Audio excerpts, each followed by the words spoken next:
சமீபத்துல அடுத்த super star யாரு அப்படிங்கிற ஒரு கணக்கெடுப்ப பிரபலமான ஒரு தமிழ் வார பத்திரிகை செஞ்சுட்டு இருந்தது. இத ஆரம்பிக்கும் போதே ரஜினிகாந்தோடைய ரசிகர்கள் சரி, மத்தவங்க சரி எல்லாருக்குமே கொஞ்சம் கோபம் இருந்துட்டே இருந்தது. ஏன் அப்படின்னா, மக்கள் திலகம், புரட்சி தலைவர் இந்த மாதிரி எல்லாமே எம்ஜிஆர நம்ம சொல்லிட்டு இருந்தோம். அத தொடர்ந்து அந்த பட்டத்த வேற யாருக்குமே நம்ம கொடுத்தது கிடையாது. அந்த மாதிரி தான் சூப்பர் ஸ்டார் அப்படிங்கிற பட்டமும் அது ரஜினிகாந்துக்கு மட்டும் தான் உரித்தாகும்.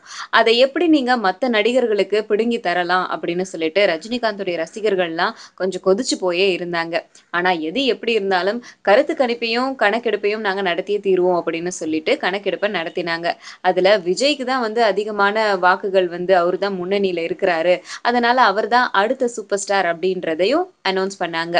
ஆனா இத பார்த்துட்டு இருந்த அஜித்தோட ரசிகர்கள் என்ன பண்ணியிருக்காங்க அப்படின்னா, இந்த கணக்கெடுப்புல பெரிய மோசடி நடந்திருக்கு. இதுக்கு விஜயும் உடந்தையா இருக்காரு அப்படின்னு சொல்லியிருக்காங்க. ஏன் அப்படின்னா, அடுத்த சூப்பர் ஸ்டார் அப்படிங்கிற பட்டம் அஜித்துக்கு தான் போச்சாம். ஆனா அஜித்த நெருங்க முடியாததுனால, இத வேணும்னே விஜய்க்கு குடுத்து அவர புகழ்ந்து தள்ளிட்டு இருக்காங்க. இது எங்களால ஒத்துக்கவே முடியாது. அதனால அந்த வார பத்திரிகை எதிரா நாங்க கோர்ட்ல கேஸ் போட போறோம் அப்படின்னு முடிவு பண்ணியிருக்காங்க. இந்த விஷயங்கள் எல்லாமே அவர் காதுக்கு இது போனதுக்கு அப்புறம் அடுத்து என்ன நடக்குது அப்படிங்கிறத பார்க்கலாம்.